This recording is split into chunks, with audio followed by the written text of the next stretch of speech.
YouTube, it's cracking. Big Lou, no fly zone tapping in. So last night, happy Easter once again. Last night was the fight to unify three belts of the welterweight division. If you guys don't know, welterweight is 147 pounds, and it was the WBC IBF champ Earl Spence Jr.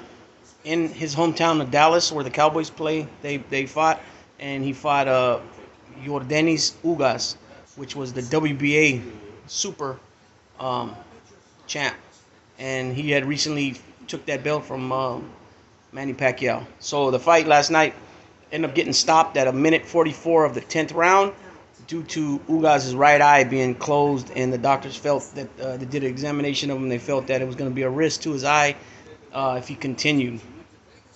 So this is going to be a quick little video. I might come back and do a review of the fight. But like I said, the fight was stopped in the 10th round with a minute 44 left due to Ugas' right eye being closed, and the doctor felt that for no other reason that it was too much of a risk to his health and his eye if he continued. The 6th round, I seen Ugas rock Spence, where he hit him and he went against the ropes, and he looked like he was in trouble. I don't know why Ugas didn't get on him to try to get him out of there. He could have been tired. He could have been trying to get his senses back.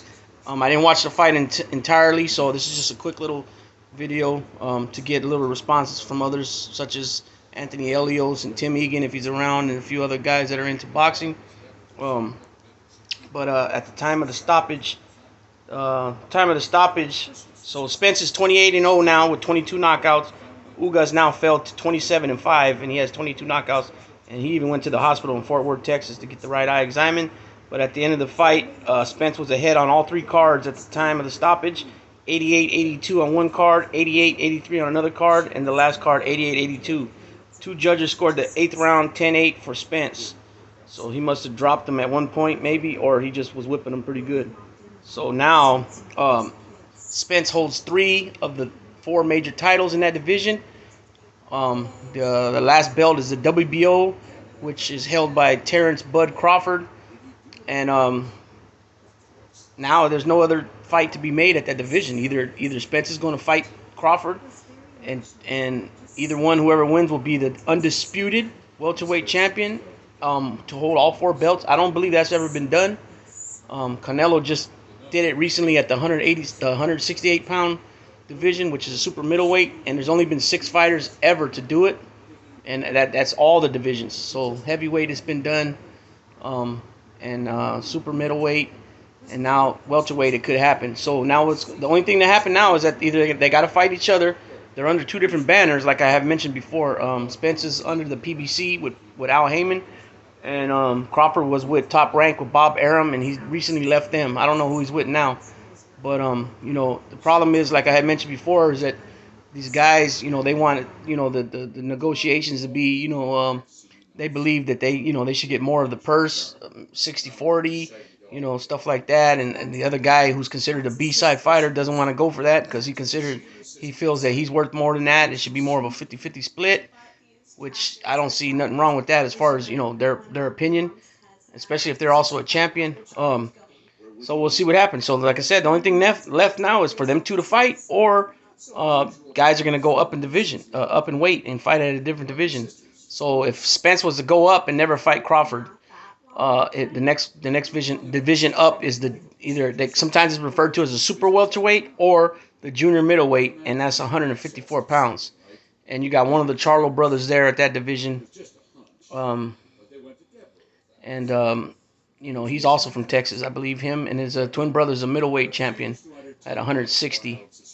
So you got a lot of guys in the mix at that weight, 160. Even still at the 147, you got Crawford, who they haven't fought yet. So Spence has already fought Danny Garcia. He's already fought Sean Porter. So those guys are out of there. Ugas fought Sean Porter, which the fight was a lot closer, but Porter won, and he beat Pacquiao recently for the belt. Keith Thurman was dethroned by Pacquiao, he's still there. He's got only 1 loss. He's still relevant in the mix.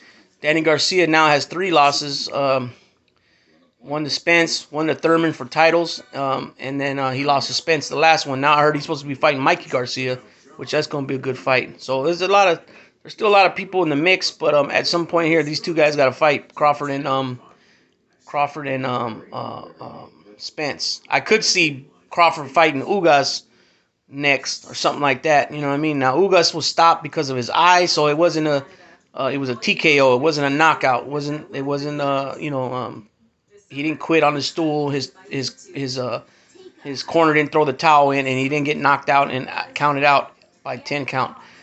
So it was a TKO due to the fact that his eye was messed up. But like I said, all three judges had him down on the cards, and it looked, if it continued the way it was going, that Spence was going to win by unanimous decision, not a split, but unanimous. So that says a lot there too. So I'm gonna go back and watch the fight. It looked like from what I did watch, Ugas was working the jab, and Spence was more power, more how would I say, like more bullyish, like more that type of style at the parts that I did see. He's the type of fighter, Spence, that he can brawl, he can go toe to toe, back and forth, sling him. He can box. He's got a lot of talent as far as in the ring. Somebody did say a while back it was Jeff Mayweather was walking around the gym he was at there, and he was asking people, Spence and Trinidad, who would win? A lot of guys said Spence, and I can't go with that. I believe Trinidad would have demolished him. And even if Spence would have dropped him early in the rounds, like Trinidad has been dropped a lot in the first, second, third round, he always had got up and handled his business, except for when it came to Bernard Hopkins. But Bernard Hopkins was a beast at that time, and at 147, Trinidad in his prime, I don't see Spence beating him. But you know what? That's my opinion. Everybody got one. It is what it is. So with that being said, YouTube, Big Lou's gonna tap out and enjoy the rest of our Easter Sunday. On my way to my brother's in-laws, and we're gonna spend some time over there. Yesterday was cool. My aunt's birthday. And with that being said, like I said, yeah, drop a comment in the comment section if you have anything regarding this fight or any other fights that matter, and get me up to speed on what your opinion is about things. And with that being said, once again, Big Lou's gonna tap out YouTube, and salute to all those veterans out there. Y'all know who you are, and our circle of subs and friends: Primo, Black Hat Music, Chicago Muscle, U.S. Army Combat Medic, Michael Hensley. And if I forgot anybody, I apologize. It's just off the top of my head. But we salute you guys, and we salute all our armed forces all over the world where they're stationed at, abroad, and here on our U.S. soil. And it is what it is. They deserve a lot more credit, help, and whatever else that, we should help out with these guys.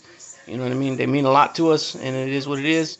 And everybody should have a lot of respect for the armed forces, as well as law enforcement and first responders. All right, Big Lou tapping out.